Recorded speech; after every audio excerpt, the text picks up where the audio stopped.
Hello students, good evening, Radhe Radhe, Ram Ram. कैसे हो आप सब लोग? बढ़िया, फर्स्ट क्लास। एक बार जरा कंफर्मेशन देंगे, ऑडियो वीडियो आपका सब कुछ ऑन ओके है?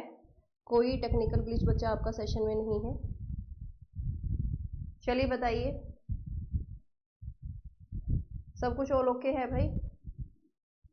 कोई टेक्निकल ग्लिच नहीं है ना? तो कल हमने आई थिंक यहीं पर आपकी क्लास को ऐड किया था कि आज हमको हेलमेंथिस डिजीज आपकी कंप्लीट करनी थी, है ना?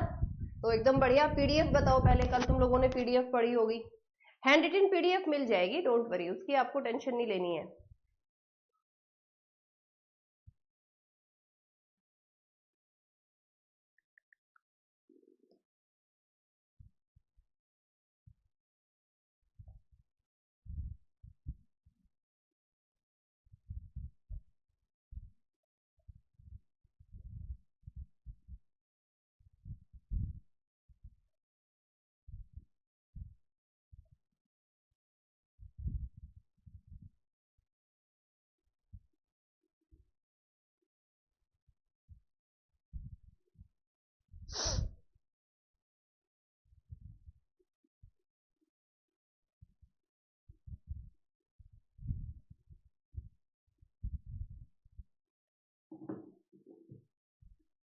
सब ओके?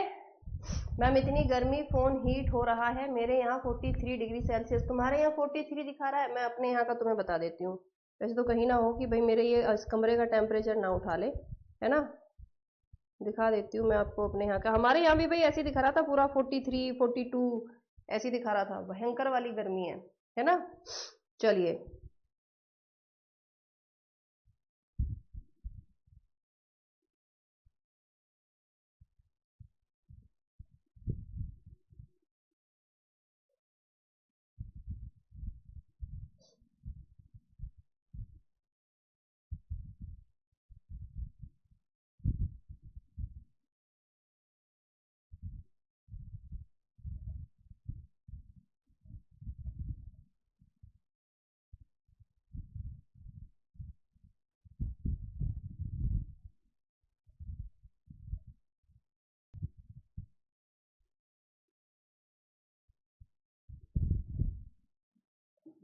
Forty five. चलिए, हाइड्रो डाई हाइड्रो कोलेस्ट्रॉल और एल्गोस्टेरोल बारक में फर्क बता दीजिए। ये कहाँ पढ़ा आपने? डीएचए वाला, ये वाला कोलेस्ट्रॉल वाला बच्चा आपने कहाँ पढ़ लिया? अविनाश इतना डिटेल कहाँ पहुंच गए? क्योंकि आपके सिलेबस से तो ऊपर मैंने एल्गोस्टेरोल पढ़ाया है ना? कुछ नहीं है अंतर, वो D2 D3 वाला है वैसे, ठीक है?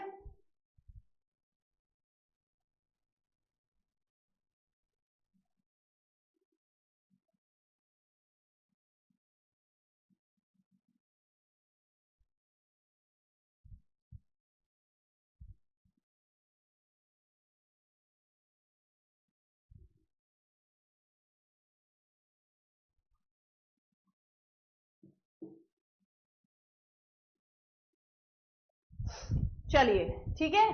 तो भाई देखो, पहले ये बताओ, कल का फीडबैक दो भाई मेरे को आप लोग की, जो कल मैंने आप लोगों को नोट्स दिए थे।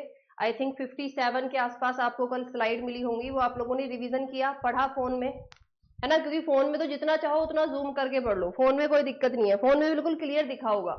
जैसे कल बोर्ड पे आपको थोड़ा सा कम वो दिख रहा था ना, लेकिन बोर्ड पे आप फोन में क्लियर दिखा होगा। भाई मेरे सिस्टम में लिखा हुआ है very high UV rays now, ultra violet rays की इंटेंसिटी इस समय पूरी बढ़ चुकी है बाहर। बढ़िया दिखाई दिया? अच्छा लगा? अच्छा लगा भाई आप लोगों को, है ना? मतलब कल जो मैंने पढ़ाया, जो उससे पहले डिजीज में पढ़ाया है, वो एकदम बढ़िया लगा। नेक्स्ट पीपीटी भी आपकी रेडी हो चुकी है, नेक्स्ट सब्जेक्ट की भी, मतलब अभी आपका ये चेंज हो गया होगा। अच्छा हो गया, रिप्रोडक्शन लगा हुआ था ना चैप्टर, वो मैंने चेंज करा दिया है आपका, ठीक है? तो चलो, एक्सक्रीज, हुकवॉर्म एंड फाइलेरिसिस एंड एलिफेंटियासिस, इन सबको हम कंप्लीट कर लेते हैं आज आपका। सबसे पहले हम लोग पढ़ते हैं एक्सक्रीज या एंड हुकवॉर्म, दोनों में क्या डिफरेंस होता है, कौन कौन सी बीमारी दोनों से हमें हो सकती है। तो जो एक्सक्रीज होता है, ये बेसिकली आपका एक्सक्रीज नाम के कृमि से ही ये आपकी बीमारी होती है। आपको पेट में दर्द, उल्टी, जी मचलाना और भूख ना लगना। इसके अलावा अगर आपके बहुत ज्यादा कमजोरी है तो आपको दस्त के साथ में खून भी आ सकते हैं, यानी पोटी करते वक्त आपकी बॉडी से ब्लीडिंग भी हो सकती है। प्रिवेंशन, आपको साफ पानी पीना है और ढंग से पका हुआ यानी अधपके खाने के अंदर भी एक्सक्रीज आपका पाया जा सकता है। ठीक है, एक्सक्रीज लुम्बरकॉइड्स करके इसका आपकी फुल फॉर्म होती है, वो फुल फॉर्म पर मत जाना, एक्सक्रीज ही आप लोगों को लिखा हुआ मिलता है अपने एग्जाम के अंदर। आपको अपने हाथ जितना हो सकता है उतना आप लोगों को क्लीन करते हैं।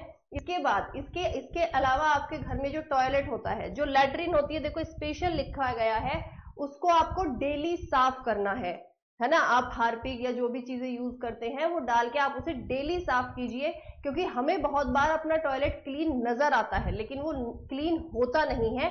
तो ये जितने भी मार्केट में आपके इस तरह की चीजें बेची जाती हैं, ये इन कीटाणुओं को मारने के लिए ही होती हैं, क्योंकि ये टॉयलेट की जो सीट होती है उसी के पास इस तरह की आपके जो कृमि होते हैं वो ज्यादा देखे जाते हैं, और फिर जब हम उस समय पर फ्रेश होते हैं तो ये हमारी बॉडी में एंटर कर जाते हैं, है ना। हमें दिखते थोड़ी है आंखों से, लेकिन एंटर कर जाएंगे, हमारे पूरे डाइजेस्टिव सिस्टम को वीक कर देंगे।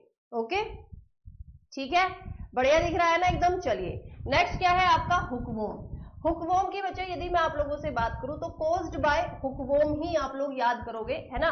अब देखो इसके नाम होते हैं, अजीबो गरीब नाम है, बच्चे प्रोनाउंस ही नहीं कर पाते हैं, तो मैं बच्चों को याद कराती हूँ। देखो डेड्यूनम मैंने आपको पार्ट पढ़ाया था, डेड्यूनम एक पार्ट पढ़ाया था जो हमारे डाइजेस्टिव सिस्टम में छोटी आंत का सबसे पहला हिस्सा था।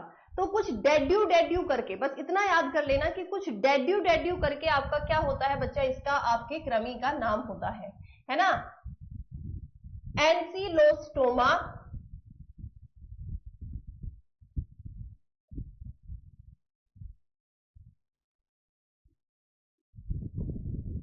इसकी स्पेलिंग तो ठीक है ना,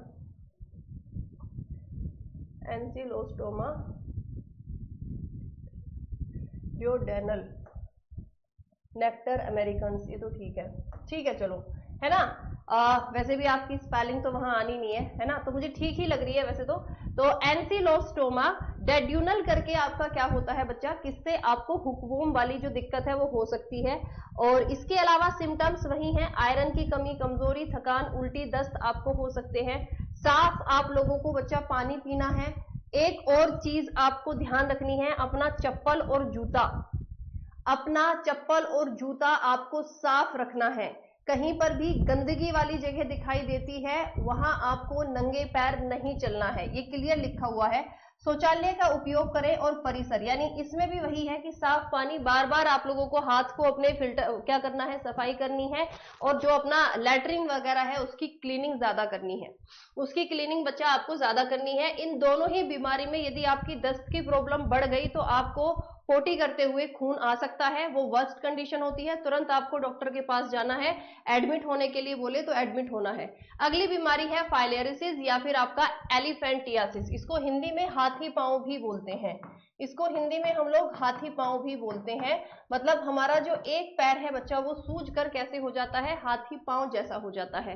किस वेक्टर से, किसके खाने से ये बीमारी होती है, तो फीमेल क्यूलेक्स मॉस्किटो, मैंने बताया था ना मच्छर काटेगी तो फीमेल ही होगी, तो फीमेल क्यूलेक्स मॉस्किटो जब हमको काटेगी तो हमको एलिफेंटियासिस बच्चा आपकी बीमारी हो जाएगी। किस किस कारण से, यानी कि इसके अंदर ऐसा कौन सा आपका बेसिकली एक हेलमेंथिस पाया जाता है ना, या फिर कई बार आपका इसके लिए ये प्रोटोजोआ भी लिख के दे देते हैं, अलग अलग एग्जाम में अलग अलग चीजें मैंने देखी हैं। आप सिर्फ ये देखना फीमेल क्यूलेक्स के अंदर पाया जाता है वुकैरिया ब्रोन क्राफ्टी, क्या पाया जाता है, वुकैरिया ब्रोन क्राफ्टी नाम का एक धागे जैसी संरचना का कृमि होता है। ये क्या होता है, कृमि होता है, जिसके कारण जो हमारी बॉडी में एंट्री करेगा और जाकर तेज बुखार, सर में दर्द और पूरे शरीर में दर्द होना शुरू हो जाएगा। लड़कों के अंदर जो स्कोर्टम होता है, स्कोर्टम वो पाउच, वो थैली जिसमें आपकी टेस्टिस रखी होती हैं, उसको स्कोर्टम कहते हैं, वहां स्वेलिंग आ सकती है, और लड़कियों की ब्रेस्ट में बहुत ज्यादा स्वेलिंग देखी जा सकती है अगर ये मच्छर आपको काटता है तो। ठीक है, त्वचा और ऊतकों का मोटा होना, यानी जगह जगह पर जैसे आप देख सकते हो स्किन, और ऐसे आपके लिम्फ पड़ने शुरू हो जाएंगे और आपकी स्किन और टिश्यूज जो होंगे इकट्ठे होने शुरू हो जाएंगे। प्रभावित भाग में हाथी जैसा रूप आ जाता है, जिस भी पार्ट में ये अफेक्ट करेगा वहां से आपका जो बच्चा हिस्सा है वो फूलना शुरू हो जाता है।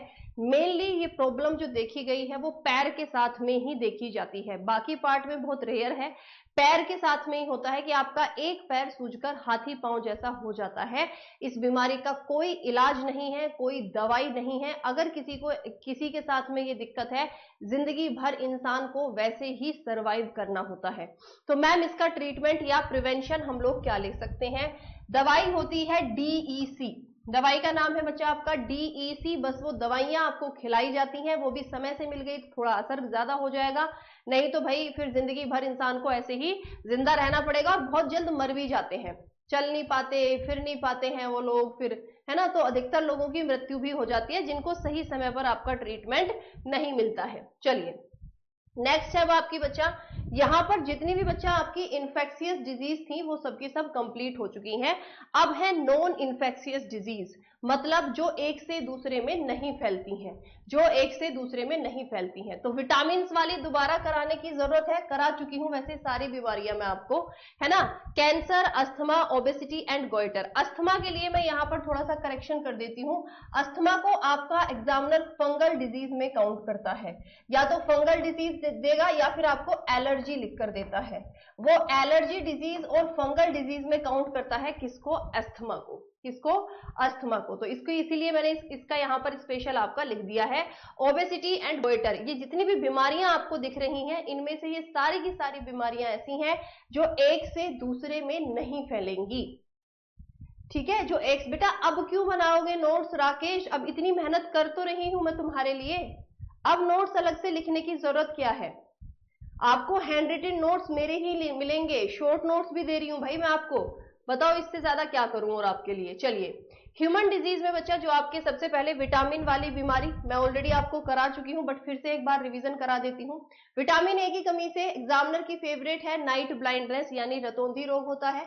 B1 की कमी से आपका बैरी, अब मेरा मन कर रहा है कि अब ना तुम सब लोग सारे टीचर्स की क्लास में जाके बोलो कि जैसे आरती मैम पढ़ाती है ना वैसे पढ़ाओ, जैसे तुम जब लोगों ने, कुछ ही लोग थे वैसे, सारे लोग नहीं थे, है ना, बट हाँ 10-15 लोग तो ऐसे थे ही जिन्होंने बड़ा बोला था, बड़ा डिस्टर्ब किया था, है ना। वो ना मेंटली भी थोड़ा सा इफेक्ट आना शुरू हो जाता है, रात दिन हम खोजने में लग जाते हैं कि भाई ऐसा क्या करें, ऐसा क्या करें, ऐसा क्या करें, है ना।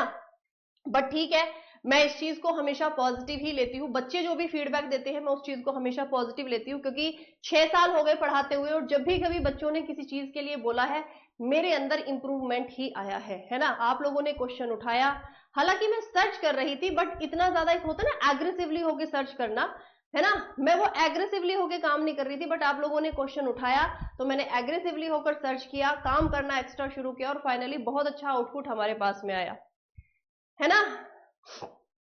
क्लियर? तो अब ना तुम लोग ऐसे जाके ना आरती मैम की तरह पढ़ाओ, आरती मैम की तरह पढ़ाओ, ऐसे ऐसे करना शुरू कर दो, है ना, मतलब ऐसे ही टीज करने के लिए, बस थोड़ा सा टीज करने के लिए, और टांग खिंचाई करने में मजा आता है। फिर जब मैं ऑफिस जाऊंगी तो फिर मुझे बोलेंगे अरे मैम आपने ऐसा क्या किया है, बच्चे हमें बोल रहे हैं, तो वो टांग खिंचाई करने में बड़ा मजा आता है ना। आदित्य सर से कोई बोल भी रहा था हैंड नोट्स दो, हाँ ठीक है चलो सबको बोलो भाई, सबको। यार मेरी एक्स्ट्रा मेहनत रात के 3-3 बजे तक जाग जाग के मेहनत कर रही हूँ भाई तुम्हारे लिए ना, 2-2 बच्चों के बाद में इतनी मेहनत करना इतना मुश्किल काम है ना। तुम अपनी मम्मी से कभी पूछ के देखना कि मम्मी अगर तुम्हारी प्राइवेट जॉब होती और तुम्हारे हम 2 बच्चे भी होते और तुम नौकरी भी करती और रात को 3-3 बजे तक तुम्हें काम करना पड़ता तो तुम्हारा क्या एनर्जी लेवल होता, ठीक है। चलिए बैरी बता चुकी हूँ विटामिन B1 की कमी से, पैलेग्रा विटामिन B3 की कमी से, स्कर्वी विटामिन C की कमी से, रिकेट्स विटामिन D की कमी से और ब्लीडिंग प्रॉब्लम विटामिन K की कमी से होता है, ठीक है। कारण क्या क्या होते हैं भाई? विटामिन की कमी के कारण बताए थे ना, अगर आप पुअर डाइट, बेकार खाना खाते हो, फ्रूट एंड वेजिटेबल नहीं खाते हो, धूप नहीं लगाते हो, जंक फूड ज्यादा खाते हो, न्यूट्रिशन नहीं लेते हो बिल्कुल भी अपने खाने में, मतलब दाल दूध दही ये नहीं लेते हो आप लोग, and lack of milk and egg, ठीक है। दूध और अंडा, अंडा जो नहीं खाते हैं कोई बात नहीं, इसीलिए दूध लिखा हुआ है, ठीक है, इसीलिए बच्चा आपका दूध लिखा हुआ है। चलिए नेक्स्ट क्या है आपका? नाइट ब्लाइंडनेस बता चुकी हूं ऑलरेडी आपको। कम रोशनी में, देखो मैंने स्पेशल लिखवाया है क्योंकि पता है उसने लिख के दिया था कि सूरज ढलने के बाद दिखाई नहीं देगा, मैंने कहा नहीं भाई इसको ठीक करो, सूरज ढलने के बाद सही शब्द नहीं है, कम रोशनी में दिखाई नहीं देगा। दिन में भी अगर आपका अंधेरा जैसा हो जाता है, बादल छा जाते हैं, वो नहीं दिखाई देगा उनको, कम रोशनी में दिखाई नहीं देता है। बैरी बैरी में बताया था कमजोरी, भूख ना लगना, और आपका क्या बच्चा बेसिकली नर्वस प्रॉब्लम, मसल्स में मूवमेंट होना बंद हो जाता है ना, जो बताया था कि आपको पैरालिसिस अटैक हो सकता है। पैलेग्रा में खुरदरी त्वचा हो जाती है, दस्त और मानसिक भ्रम बताया था ना, डायमेंशिया वाला। स्कर्वी, मसूड़ों से खून आना शुरू हो जाता है, जोड़ों में दर्द और कमजोरी शुरू हो जाती है, हड्डियां कमजोर होना, टेढ़े मेढ़े पैर और विकास में देरी, ये सब आपके रिकेट्स के सिम्टम्स हैं। ब्लीडिंग यानी विटामिन के की कमी से अगर आपको चोट लग गई है तो आपका खून की क्लोटिंग यानी ब्लड क्लोटिंग जो है बच्चा वो बहुत ही कम होगी, वो बहुत ही बच्चा क्या होगी आपकी कम होगी। चलिए नेक्स्ट है, पता है वो पता है वो भी मेरे को बोल रहा है, जो टाइप करके दे रहा है ना मेरे को, वो बोल रहा है कि मैडम इतनी मेहनत ना कोई करता नहीं है बच्चों के लिए जितना आप मेरा भी दिमाग खा रही हो, अपना भी दिमाग खराब करा रही हो, है ना। टीचर जो है बस टाइप करा लेते हैं, कौन लगाता है इतना दिमाग की ये भी लिखो ये लिखो, कलर कॉम्बिनेशन, इतना दिमाग कोई नहीं लगाता मैम, है ना। चलिए नेक्स्ट क्या है बच्चा आपका प्रिवेंशन, यदि मैं आपसे बात करूं तो अगर आपको नाइट ब्लाइंडनेस से बचना है तो ऑलरेडी बता चुकी हूं, गाजर, दूध, अंडा, हरी पत्तेदार सब्जियां, ठीक है। इसके अलावा साबुत अनाज, दाल, मेवे का सेवन कर सकते हैं। B1 यानी कि आपकी किसकी बैरी बैरी से बचने के लिए। B3 पैलेग्रा से बचने के लिए मेवे, मांस, दाल, हरी सब्जियां, बोला था ना हरी सब्जी खानी ही है अगर आपको स्वस्थ रहना है। विटामिन सी, ताजे फल और सब्जियां, खट्टे फल, मैं बोलूंगी खट्टे फल, एक और चीज ऐड कर देती हूं आपका खट्टे फल, ठीक है बच्चा, खट्टे फल। इसके अलावा प्रतिदिन विटामिन डी की कमी के लिए प्रतिदिन देखो लिखा हुआ है ना धूप लें, दूध, अंडा, मछली का सेवन करें, क्लियर लिखा हुआ है, धूप लगानी ही है, धूप लगानी ही है। चलिए उसके बाद में हरी पत्तेदार, विटामिन के का बोला था ना, हरी पत्तेदार सब्जियां के अंदर सिर्फ आपका विटामिन के पाया जाता है, ब्रोकली वगैरह में, है ना, ब्रोकली वगैरह में थोड़ा बहुत, हरी गोभी जो गोभी होती है उसमें भी होता है। चलिए ओस्टियोमलेशिया, विटामिन ओस्टियोमलेशिया बड़ों में होता है, रिकेट्स विटामिन डी में होता, रिकेट्स बच्चों में होता है। ओके चलिए आगे बढ़ते हैं। नेक्स्ट डायबिटीज, भाई बहुत ध्यान से सुनना इस बीमारी को आप लोग, क्योंकि ये आजकल इंडिया में एक ऐसी दिक्कत हो गई है कि हर घर में अब तुमको शुगर के पेशेंट मिलेंगे, डायबिटीज के पेशेंट मिलेंगे। अगर आपके घर में कोई भी 45 साल से ज्यादा उम्र का इंसान है तो उसको रेगुलर डायबिटीज चेकअप कराने के लिए डॉक्टर बोल चुके हैं। क्या होता था पुराने समय में, क्यों ये बीमारियां नहीं थी, हमारे जो बड़े लोग थे ना वो घर का खाना खाते थे, घर के अनाज खाते थे, जंक फूड नहीं थे, मिठाई की जगह गुड़ खाते थे, और मिठाई खाते थे तो अपने घर में बनी हुई मिठाइयां खाते थे। हम लोगों की आदत खराब हो चुकी है, हम लोगों की जीभ इतनी चटोरी हो चुकी है कि हमें रोज तला भुना खाना चाहिए, हमें रोज बाहर का मीठा चाहिए, जंक फूड चाहिए, छोले भटूरे चाहिए, और उन्हीं सब चीजों का रिजल्ट होते हैं डायबिटीज जैसी खतरनाक बीमारियां। अब मैं आपको बताऊंगी देखो डायबिटीज में क्या क्या हो सकता है, कितनी खतरनाक है ये। भाई मैंने आपको बताया था पैनक्रियाज मिक्स्ड ग्लैंड है, मिश्रित ग्रंथि है, ये आपकी मिक्स्ड ग्लैंड है यानी कि मिश्रित ग्रंथि है। तो मिश्रित ग्रंथि है तो जूस, एंजाइम और हार्मोन तीनों चीजें बनाएगी। ये बनाती है इंसुलिन हार्मोन, और ये इंसुलिन हार्मोन हमारी बॉडी के अंदर क्या करता है, तो मैम ये इंसुलिन हार्मोन हमारे ब्लड के अंदर शुगर लेवल को बैलेंस करता है। पहले आपको डिटेल में थोड़ा सा समझा देती हूं कि डायबिटीज आखिरकार होती कैसे है ना, क्या कारण होता है बच्चा आपके डायबिटीज के होने का। तो एक सेकंड का मुझे लगेगा भाई आप लोगों का समय, और बस फिर उसके बाद में आपकी डायबिटीज क्लियर हो जाएगी। क्लियर, चलिए तो डायबिटीज बच्चा देखो आपकी होती क्या है, हमारे शरीर में ये जो पैनक्रियाज ऑर्गन है यहां पर आपकी बीटा सेल्स हैं, और ये बीटा सेल्स क्या करती हैं, इंसुलिन हार्मोन बनाती हैं।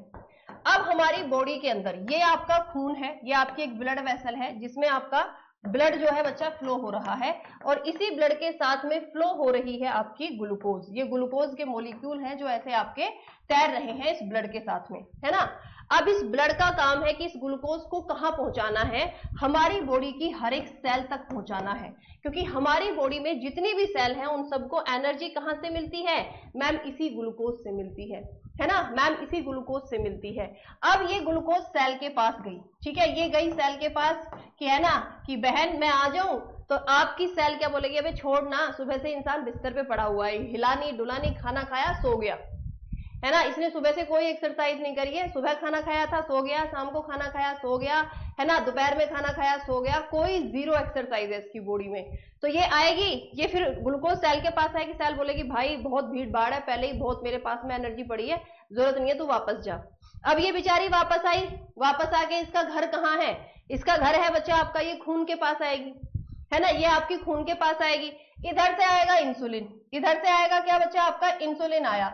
इंसुलिन बोला अच्छा तू अभी तक यहीं पे है क्या, तू गई नहीं क्या, है ना, तू गई नहीं क्या। तो ये बोलेगी इंसुलिन भैया मैं गई थी, लेकिन मेरे को सेल बहन ने भगा दिया, मेरे को सेल बहन ने भगा दिया, उसने बोला कुछ काम ही नहीं हो रहा है। इंसुलिन बोलेगा नहीं नहीं ऐसे काम नहीं चलेगा, ये तो तू यहाँ अपना घर बना के बैठ जाएगी, चल वापस से। ये फिर सेल के पास में जाएगी, सेल फिर इसको बोलेगी जरूरत ही नहीं है, क्यों आ रही है बार बार, है ना, पैसा थोड़ी है भाई तू कि जितनी भी है तो भी रख लूंगी अपने पास में, मेरे को जरूरत नहीं है, तू जा, है ना। तो ये क्या करेगी, इसको फिर लात मार के भगा देगी। अब ग्लूकोज को आएगा गुस्सा, अब बोलेगा तुम सब भाड़ में जाओ, मैं बन गया हूं घर जमाई। ये क्या बन जाएगा, ये बन जाएगा भैया घर जमाई, कि तुम सब भाड़ में जाओ। ना तो ये इंसुलिन की सुनेगा, ठीक है, ना ही ये सेल की सुनेगा, और ये तुम्हारे खून के अंदर अपना घर बना के बैठ गया। अब इंसुलिन आएगा, इंसुलिन बोलेगा हाँ भाई जाना है कि नहीं जाना, तो ये इंसुलिन को लात मार के भगा देगा कि भाई अब तो घर जमाई हूं, अब तो मेरा हर चीज पे राइट है, ये इंसुलिन को लात मार के भगा देगा। इंसुलिन क्या होगा, अच्छा बेटा मेरे से पंगा, है ना, तो ये तो बहुत ईगो वाला, ये तो बहुत अहम वाला आदमी है ना। तो ये क्या बोलेगा, ले अब मैं बनूंगा ही नहीं, अब मैं तेरे से नाता ही खत्म करता हूं।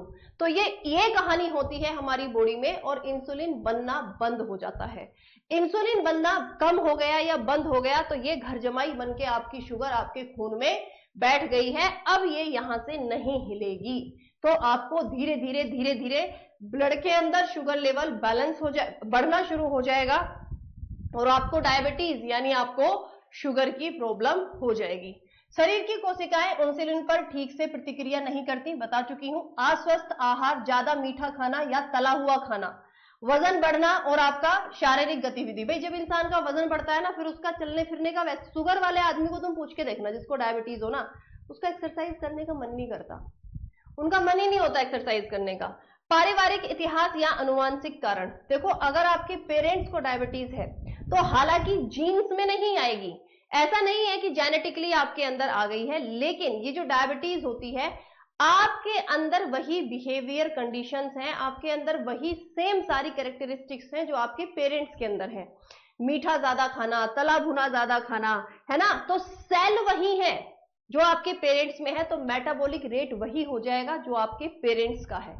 तो इस वजह से हम बोलते हैं कि अगर पेरेंट्स को है तो आपको हो सकती है, लेकिन अगर आप अपना लाइफ स्टाइल बदलेंगे तो आप क्योर हो जाओगे, ठीक है।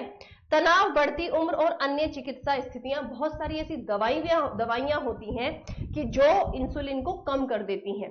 तो इंसुलिन अगर कम हो गया तो भी उसको शुगर हो जाएगी। ज्यादा स्ट्रेस लेते हो, ज्यादा टेंशन लेते हो आप लोग, ठीक है, या उम्र आपकी बढ़ती जा रही है तो भी आपको बेसिकली डायबिटीज हो सकता है।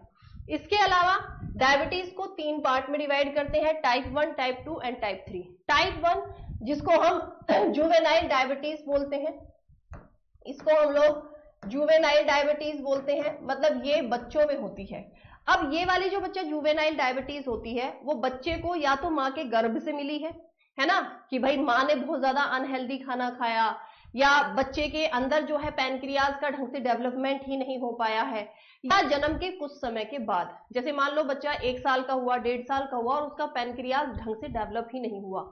या बहुत सारे केसेस होते हैं, बच्चा पैदा हुआ तो इंडिया में क्या है, उसको दवा दवा के मीठा खिलाओ, मीठा खिलाओ, मीठा खिलाओ, उसको रसगुल्ला खिला रहे हो, उसको तुम सब चीज मीठी खिला रहे हो। डॉक्टर मना करते हैं बाहर का दूध अगर तुम पिला रहे हो गाय भैंस का, तो आपको उसमें चीनी नहीं डालनी, शक्कर नहीं डालनी, कुछ भी नहीं डालना है, आप सिंपल प्लेन दूध पिलाइए बच्चे को, क्योंकि दूध के अंदर ऑलरेडी लैक्टोज है, और लैक्टोज का टेस्ट मीठा ही होता है, कड़वा टेस्ट नहीं होता, और बच्चे के लिए वो लैक्टोज सफिशिएंट होता है। तो ये जो हम एक्स्ट्रा चीनी और शक्कर हम मिलाते हैं, ये बच्चे के लिए हार्मफुल होती हैं।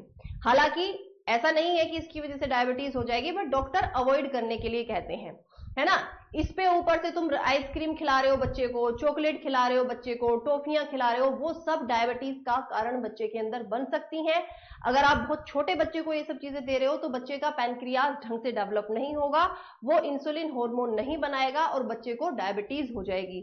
14 साल से कम उम्र के बच्चों को यदि डायबिटीज है उसको जुवेनाइल डायबिटीज में ही काउंट किया जाता है, उसको हम टाइप 1 डायबिटीज में काउंट करते हैं। ठीक है, क्लियर। तो अग्नाशय बहुत कम या बिल्कुल इंसुलिन नहीं बनाता है। बच्चे और युवा वयस्कों में ये आपका थोड़ा सा देखा जाता है, मतलब जो 14 साल से छोटे बच्चे होते हैं। टाइप 2 ये पूरी तरह से क्योर कर सकते हैं, ये वो डायबिटीज है जो बिल्कुल आपके हाथ में होती है, जिसे आप ठीक कर सकते हो। तो जो बच्चे ऐसे होते हैं उनको फिर क्या होता है, उनको डेली इंसुलिन के इंजेक्शन लगाने पड़ते हैं। पता नहीं कहां पर मैंने पढ़ा था कि जो सोनम कपूर है उसको है ये वाली दिक्कत, टाइप 1 वाली डायबिटीज है, तो उसको डेली जो है इंसुलिन के इंजेक्शन लेने पड़ते होंगे अगर ये प्रॉब्लम है तो। टाइप 2 जो है बच्चा आपका, बहुत अलग अलग रीजन होते हैं, ये मैंने कुछ रीजन बताए हैं, इसके अलावा और भी बहुत अलग अलग रीजन होते हैं। टाइप 2 ये पूरी तरह से हमारे खाने पीने, सोने, उठने बैठने, हमारे व्यवहार, सोचने समझने की शक्ति, इन सब पर निर्भर करती है। तो यदि आप अपनी लाइफ स्टाइल में चेंज करोगे तो डेफिनेटली टाइप 2 को क्योर कर सकते हो। यदि आपके घर में कोई भी डायबिटीज का पर्सन है तो आपको क्या करना है, आपको सिंपल, सबसे पहले आप उसे सुबह उठकर, क्योंकि देखो फ्रूट खाने का, मीठा खाने का मन करता है, जामुन खिलाइए या अमरूद खिलाइए, ये डायबिटीज वालों के लिए अच्छे होते हैं, लेकिन देसी अमरूद, ये बाहर वाले मार्केट वाले नहीं, जामुन भी देसी वाली होनी चाहिए, है ना। जामुन और अमरूद बहुत अच्छा होता है। आम, पपीता, केला ये आपको नहीं देने होते डायबिटीज वाले पर्सन को। जब डायबिटीज ज्यादा बढ़ जाती है डॉक्टर बोलते हैं हर सफेद चीज खाना छोड़ दो, मतलब चावल, आलू, गेहूं की रोटी और दूध, दही, सब चीज के लिए मना कर देंगे अगर डायबिटीज ज्यादा है, बढ़ी हुई तो। क्योंकि अगर डायबिटीज बढ़ती गई तो आप आंख से अंधे हो जाओगे, आपके आंखों की रोशनी चली जाएगी परमानेंट। ऐसे बहुत सारे केसेस हम ऑलरेडी देख चुके हैं। टाइप 3 होता है आपका क्या, गैस्ट्रेटेशनल डायबिटीज। तो गैस्ट्रेटेशनल यानी गर्भकालीन, ये क्या होता है कि जब कोई लेडी प्रेग्नेंट होती है तो उस समय पर पैनक्रियास ढंग से इंसुलिन नहीं बना पाता है, तो प्रेग्नेंट लेडीज को प्रेगनेंसी के समय में बहुत सारी महिलाओं को डायबिटीज हो जाती है, और ये डायबिटीज प्रेगनेंसी के कुछ समय के बाद, मतलब डिलीवरी के कुछ समय के बाद ठीक हो जाती है, अपने आप बच्चा ये आपकी ठीक हो जाती है। तो ये वाली टेंशन वाली चीज नहीं है, बहुत सारी महिलाओं में ऐसा होता है। इन महिलाओं को अच्छा खाना खाना होता है और जो डॉक्टर ने बोला है करने के लिए वो सारी चीजें करनी होती हैं। ठीक है, तो ये पूरी तरह से आपकी क्योरेबल है। नेक्स्ट, अगर हम लोग बात करें डायबिटीज में लक्षण और बचाव की, तो आपको बहुत ज्यादा प्यास लगेगी, ऐसे लगेगा हमेशा गला सूखा हुआ है। भूख भी ज्यादा लगती है डायबिटीज वालों को, ये नहीं है भूख ज्यादा लगती है, उनको हर 2 घंटे में लगता है खाना खाओ, और खाना भी चाहिए, क्योंकि अगर डायबिटीज वाले लोग हर 2-3 घंटे में खाना नहीं खाएंगे तो इनको माइग्रेन की प्रॉब्लम आगे चलकर बन सकती है, हेडेक बनना शुरू हो जाता है। तो खाना खाइए, लेकिन ऐसा खाना खाइए जो बॉडी के लिए क्या होता है बच्चा आपका जरूरी होता है, मतलब अच्छा खाना खाना है, मीठा खाना नहीं खाना है। बार बार पेशाब आता है, थकान और कमजोरी लगती है, बिना कारण वजन घटना शुरू, किसी का वजन घटता है किसी का बढ़ता है, और धुंधला दिखाई देना, जो मैंने आपको बोला है ना, आपका जो विजन है, आंखों का विजन है, वो बहुत ही कम होना शुरू हो जाता है ना। बैलेंस डाइट आपको खानी है, मतलब सब्जी, फल, साबुत अनाज और फाइबर युक्त खाना खाना होता है। एक्सरसाइज मैंडेटरी है, ये देखो, ये मैंने पहले भी बताया था, 30 मिनट ऐसी एक्सरसाइज करनी है कि सर से लेकर पैर तक पसीना निकल जाए। आप जितनी एक्सरसाइज करेंगे उतनी जल्दी आपकी डायबिटीज ठीक हो जाएगी। मिनिमम टाइम है आपका 30 मिनट का। ठीक है, आपको स्वस्थ वजन यानी अपने वजन को निगरानी में रखना है, ज्यादा बढ़ना या घटना नहीं चाहिए। जंक फूड और बाहर की मीठी चीजें नहीं खानी है, तला भुना आपको नहीं खाना है। रेगुलर जांच करनी है, चेकअप करना है अपने शुगर को, समय समय पर ब्लड शुगर की जांच करनी है। अल्कोहल और सिगरेट नहीं पीनी है, अल्कोहल और सिगरेट आपको नहीं पीनी होती है। ठीक है, चलिए आगे बढ़ते हैं। नेक्स्ट है हाइपरटेंशन यानी कि high blood pressure, cause and effect, है ना। Hypertension, high blood pressure, cause and effect. देखो, हाइपरटेंशन की यदि बच्चा मैं आप लोगों से बात करूं, हाइपरटेंशन की बच्चा यदि मैं आप लोगों से बात करूं, हाई ब्लड प्रेशर रीजन एक ही होता है, सोडियम, है ना। अगर आप ज्यादा नमक खाते हो तो ज्यादा नमक मतलब सोडियम तुम्हारी बॉडी में ज्यादा जाएगा, जिससे ब्लड प्रेशर आपका बढ़ जाएगा। अनहेल्दी तला हुआ खाना ज्यादा खाते हो, है ना, प्रोसेस्ड फूड ज्यादा खाते हो, बाहर का खाना ज्यादा खाते हो तो बीपी बढ़ जाएगा। मोटापा अगर आपकी बॉडी में ज्यादा है तो बीपी बढ़ेगा। टेंशन लेते हो तो बीपी बढ़ेगा। आप फिजिकल एक्सरसाइज एक्टिविटी कम करते हो तो बीपी बढ़ेगा। सिगरेट शराब तो है ही, सिगरेट शराब तो हर बीमारी का कारण आप मानकर ही चलो। चलिए, अब इफेक्ट क्या क्या होते हैं ब्लड प्रेशर के कारण? आपको हार्ट डिजीज हो सकती है, मतलब हार्ट आपका काम करना बंद कर सकता है। ब्रेन स्ट्रोक भी आपको आ सकता है, किडनी खराब हो सकती है, आंखों की समस्या हो सकती है, ब्लड वेसल्स आपकी डैमेज हो सकती हैं, हेडेक एंड डिजीनेस यानी सिर दर्द और चक्कर आने जैसी समस्याएं पेशेंट के अंदर देखी जा सकती हैं। अब तो भाई एक एक पॉइंट क्लियर हो रहा है। यहां तक कोई डाउट है तो बच्चा बताइए, यहां तक कोई डाउट है तो बच्चा बताइए।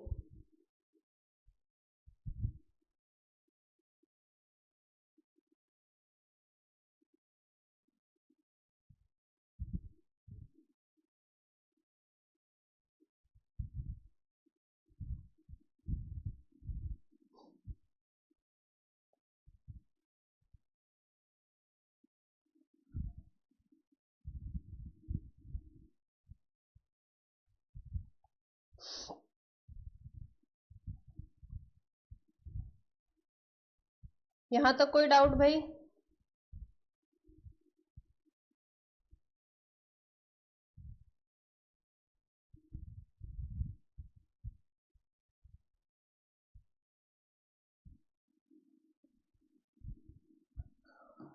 बढ़िया है, चलो बड़े भाई आगे बढ़ते हैं।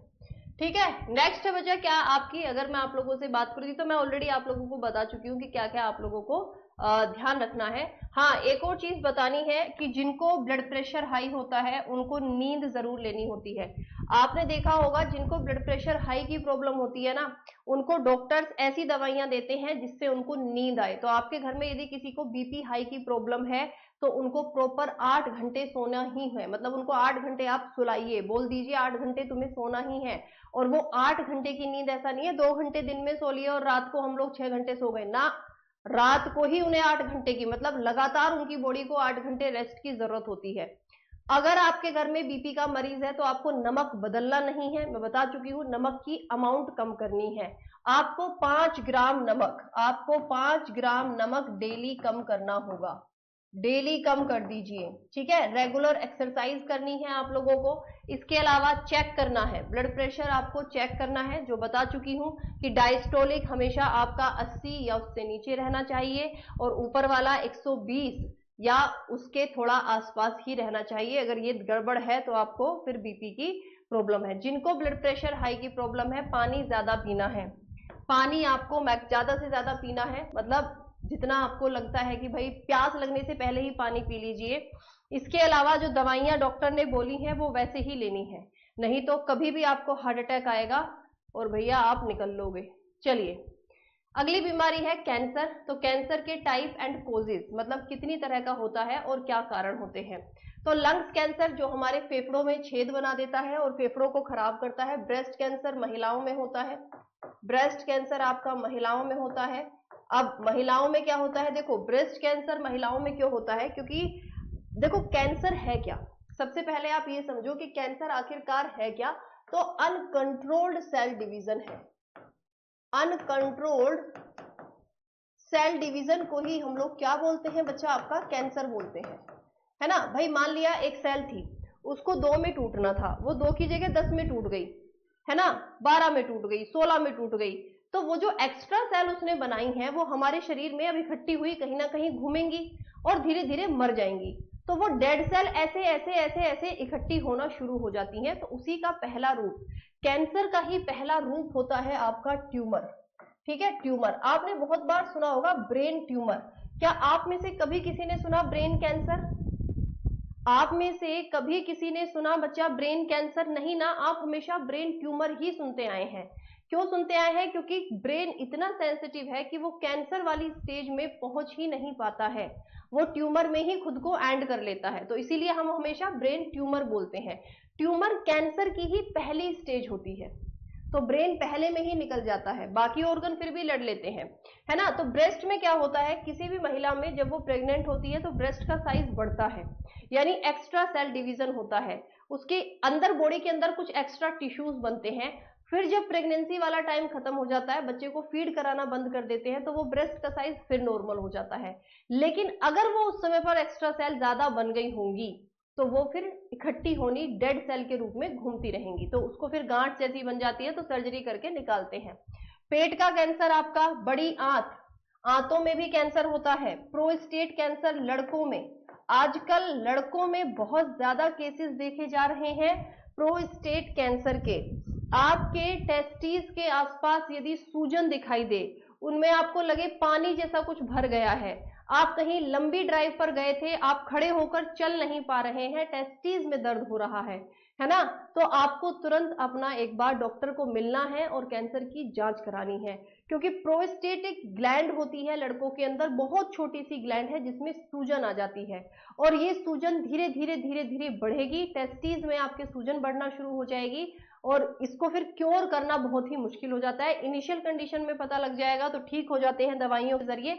लड़कों में ये केसेस बहुत ज्यादा देखे जा रहे हैं, तो प्लीज अपना जो टेस्टिस वाला पार्ट है उसको थोड़ा आपको प्रियोरिटी देनी है कि कोई दिक्कत ना हो। ब्लड कैंसर, यानी जिसको हम ल्यूकेमिया बोलते हैं, ब्लड कैंसर यदि हमारी बॉडी के अंदर डब्ल्यूबीसी संख्या में ज्यादा बन जाएंगी।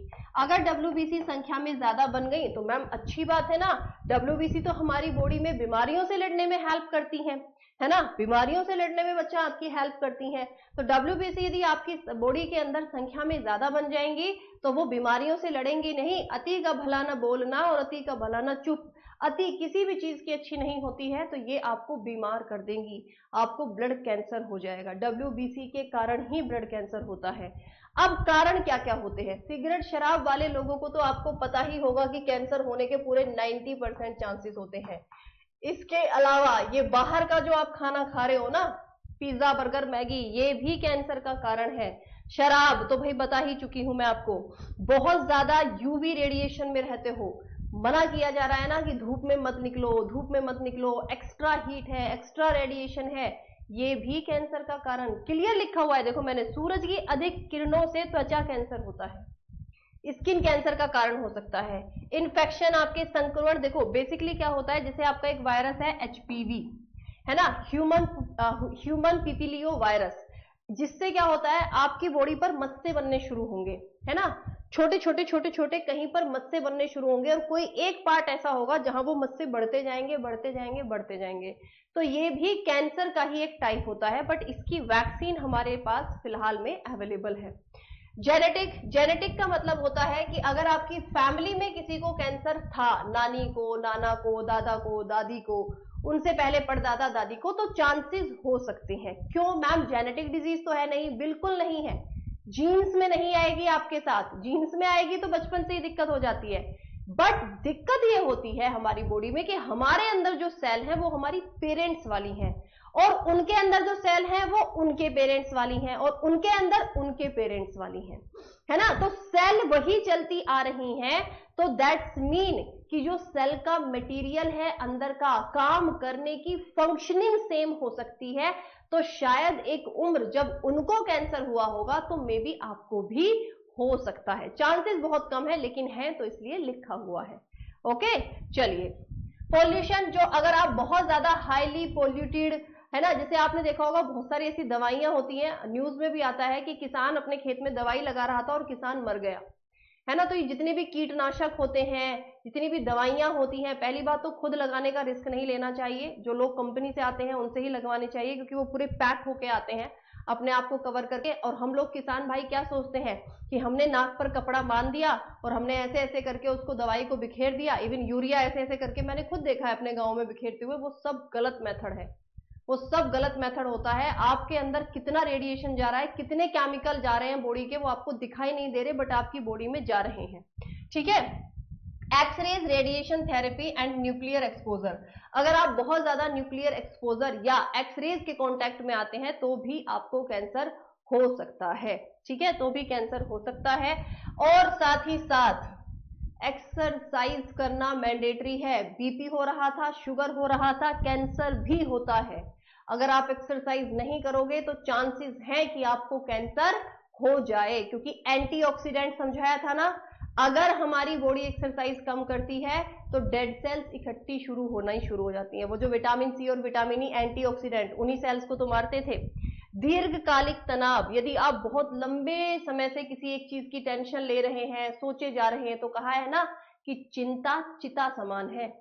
चिंता और चिता में मात्र एक बिंदु का अंतर होता है। तो ये चिंता और चिता आपको एक नहीं करनी है, आपको एक नहीं करनी है। तो चिंता चिता समान होती है। ठीक है, चलिए आगे बढ़ते हैं। नेक्स्ट बच्चा, यदि मैं आप लोगों से बात करूं सिम्टम्स कैंसर के क्या क्या हो सकते हैं। आपका अचानक से वजन कम हो सकता है, आपको थकान ज्यादा लगेगी, लगातार दर्द हो सकता है किसी एक सेक्शन में, गांठ या सूजन हो सकती है, भूख कम लगेगी, बार बार बुखार आ सकता है। ये सब बच्चा आपके सिम्टम्स हो सकते हैं। ट्रीटमेंट देखिए, अब ट्रीटमेंट आप लोग देखेंगे तो ट्रीटमेंट में अगर गांठ है, सिंपल ट्यूमर जैसी हाथ में पैर में गांठ है, तो सर्जरी से हम लोग उसको अलग कर देते हैं, है ना, उसको हम लोग अलग कर देते हैं। कीमोथेरेपी में ऐसी दवाइयां हमारी बॉडी के अंदर डाली जाती हैं जो अंदर के सेल डिवीजन को रोक देती हैं। कीमोथेरेपी में आपने देखा होगा कि लोगों के सर के बाल या थ्रेडिंग, है ना, सारे बाल उड़ जाते हैं बॉडी के। कभी आपने सोचा क्यों? पहली बात तो सारे बाल एक साथ नहीं उड़ते हैं, बाल झड़ने शुरू हो जाते हैं। मतलब आप कोम करोगे तो बहुत सारे बाल आएंगे, तो इसीलिए लोग क्या करते हैं, उनको शेव कर लेते हैं कि यार रोज रोज का झंझट खत्म होता है, अपना हाइजीन मेंटेन हो जाता है। तो डॉक्टर्स खुद ही बोल देते हैं कि बाल शेव कर लीजिए, आपके लिए बेहतर होगा, है ना। आजकल तो वैसे भी भाई लड़कों को तो देखो वैसे भी कोई बालों से बहुत ज्यादा अट्रैक्शन होता नहीं है, लड़कियों को ही होता है। तो आजकल लड़कियों को भी ज्यादा बालों से अट्रैक्शन अब रहा नहीं है ना। तो बाल वाला पॉइंट मेडिकली क्या था ये समझिए। हमारे शरीर में बाल एक ऐसा पार्ट है जिनमें हर समय सबसे ज्यादा सेल डिवीजन होता है। भाई जब तक तुम मरोगे तुम्हारे बाल बढ़ते रहेंगे, कटवाने पड़ते हैं ना बार बार हमको, क्योंकि हमेशा बढ़ते रहते हैं। तो सेल डिवीजन हो रहा है सबसे ज्यादा। भाई जैसे मान लिया मेरा ये हाथ है ना, मेरा ये हाथ पिछले 15 साल से इतने ही लंबे हैं, तो ऐसा नहीं है कि जब तक मैं मरूंगी तो वहां पहुंच जाएंगे, उतने ही रहेंगे, है ना। लेकिन बाल लगातार बढ़ेंगे, तो इसका मतलब इनमें सेल डिवीजन नहीं हो रहा है लेकिन बालों में हो रहा है। हमारी बॉडी में वो दवाइयां डाली गई हैं जो सेल डिवीजन को रोकेंगी, जो क्या करेंगी, सेल डिवीजन को रोकने वाली हैं। अब सेल डिवीजन को रोकेंगी तो बालों का भी सेल डिवीजन रुकेगा, तो इसलिए आपके बाल झड़ने शुरू हो जाते हैं। बाल तो झड़ते ही हैं, रेगुलर झड़ते हैं, लेकिन अब आपकी बॉडी में नए बाल नहीं आएंगे, एक्स्ट्रा सेल डिवीजन नहीं होगा, तो इस वजह से वो थोड़े ज्यादा झड़ेंगे और इस वजह से फिर वो लोग शेव कर लेते हैं। रेडिएशन थेरेपी, रेडिएशन थेरेपी में क्या होता है कि मान लीजिए आपकी चेस्ट है ना, आपकी छाती है और छाती में कहीं पर ये गांठ है, तो आपको ऐसे एक मशीन में डाला जाएगा और उस मशीन से उस पर्टिकुलर गांठ पर यूवी रेज छोड़ी जाती हैं। कौन सी? अल्ट्रावायलेट रेज जो है बच्चा आपकी छोड़ी जाती हैं। अल्ट्रावायलेट रेज थोड़ी अमाउंट में उपचार का कारण बनती हैं और ज्यादा अगर हमारे कांटेक्ट में आ जाएं तो कैंसर होने का कारण बनती हैं। ये क्वेश्चन पूछा जाता है इनमें से कौन सी रेज है जो जिनके कारण कैंसर हो भी सकता है और कैंसर के उपचार में भी काम आती हैं। तो यूवी रेज होती हैं जो कैंसर के उपचार में भी काम आती हैं और ज्यादा कांटेक्ट में आने पर कैंसर हो भी सकता है। टारगेटेड थेरेपी, टारगेटेड थेरेपी का मतलब होता है कि हम पर्टिकुलर एक सेक्शन पर ही दवाइयों का, विशिष्ट कैंसर कोशिकाओं को लक्षित करने वाली दवाइयां जो उनकी वृद्धि को रोक देती हैं, ऐसी दवाइयां पर्टिकुलर पार्ट पर टारगेट किया जाता है जहां पर कैंसर बढ़ रहा है लगातार। इम्यूनोथेरेपी आजकल एक नया ये आया है, मतलब समय बढ़ रहा है तो नई नई चीजें आ रही हैं। इसमें कुछ नहीं होता, अगर डाउट है किसी इंसान को कि भाई उसको कैंसर जैसा कुछ लग रहा है, इनिशियल कंडीशन में क्या करते हैं डॉक्टर, वो दवाइयां देते हैं जिससे बॉडी की इम्यूनिटी बढ़े। तो ये बहुत अच्छा मेथड है कि बॉडी की इम्यूनिटी बढ़ाने की दवाइयां दी जाती हैं, तो बॉडी खुद ही कैंसर सेल को मार देती है।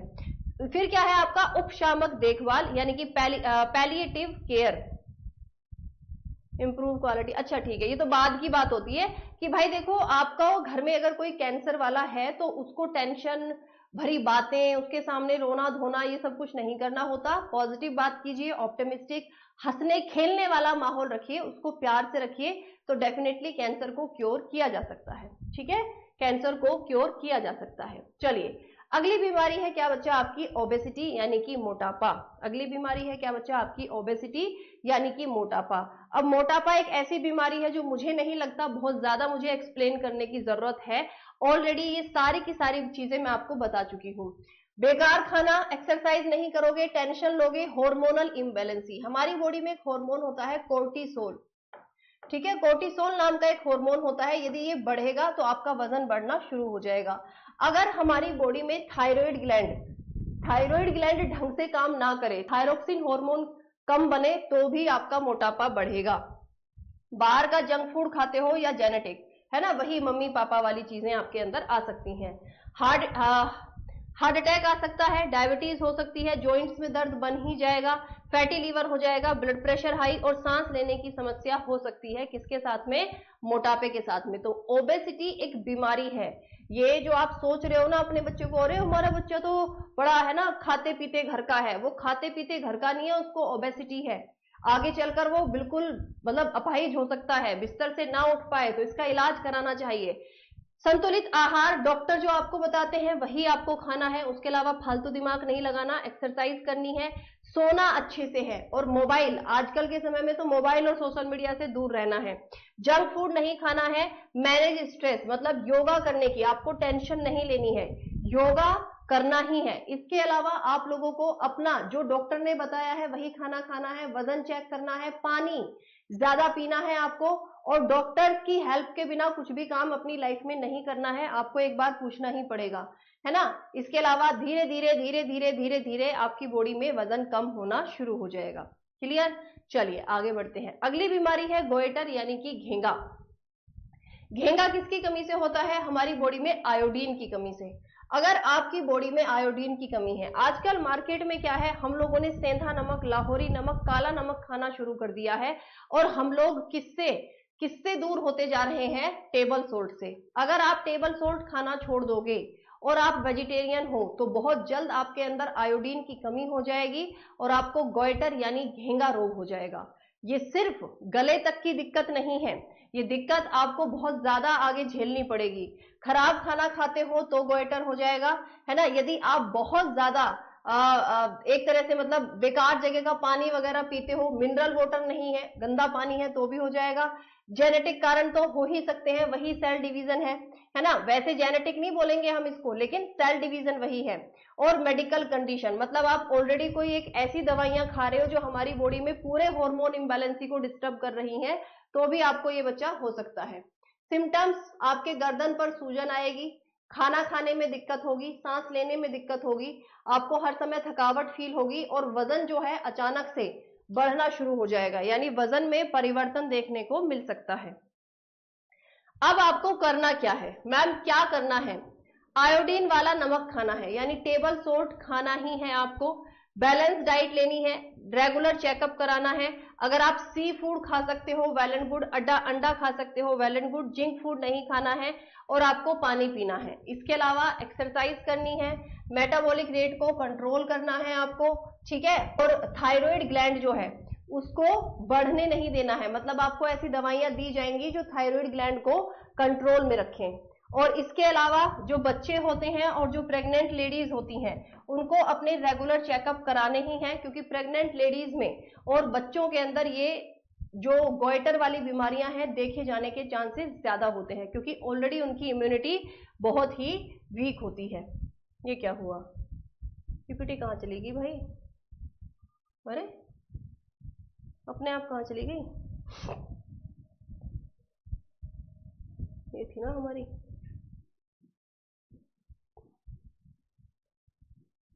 तो आज हमने गोइटर तक आपकी बीमारियां कंप्लीट कर ली हैं। इसके अलावा मिनीमाटा और इटाई इटाई आपकी दो और बची होंगी, मैं देख लेती हूँ एक बार। अरे हमारा सारा लिखा हुआ चला गया क्या? आज बच गया कि है गया भाई? ये क्या गड़बड़ हुई है आज? कोई नहीं, वैसे तो खैर लिखा हुआ काफी है, बट ऐसा होना नहीं चाहिए था ना भाई। मिनीमाटा और इटाई इटाई ये दो डिजीज और है, ठीक है। ब्लू बेबी सिंड्रोम है आपका, तो ये 3 या तो आप पढ़ लेना, मुझे बता देना कल कि मैम हमने पढ़ लिया है, क्योंकि तीनों बहुत सिंपल है, सारी चीजें मैंने लिखी हुई हैं।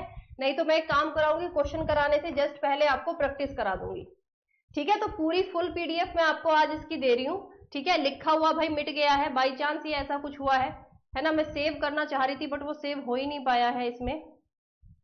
अब क्यों नहीं हो पाया है ये मुझे देखना पड़ेगा, क्या रीजन है। मैं दोबारा से एक बार करके देख लेती हूँ कि कहीं कोई वैसा तो टेक्निकल ग्लिच नहीं है ना, वैसे तो होना नहीं चाहिए। अरे मैं सेव कर रही हूँ तो ये ऑटो शटडाउन कुछ जैसा हो रहा है। चलो मैं पूछ लूंगी भाई वो तो, है ना, कि भाई कुछ ऐसा तो है क्या इसमें, तो वो मैं पूछ लूंगी, क्योंकि मैंने एक पेज भी आपका लिखा था। बाकी मैं आपको पूरा, आज मैं आपको पूरी पीडीएफ दे दूंगी। ठीक है बेटा, हैंड रिटन नोट्स मिल जाएंगे, अभी मिल जाएंगे, मिल जाएंगे आपको हैंड रिटन नोट्स। ठीक है ना।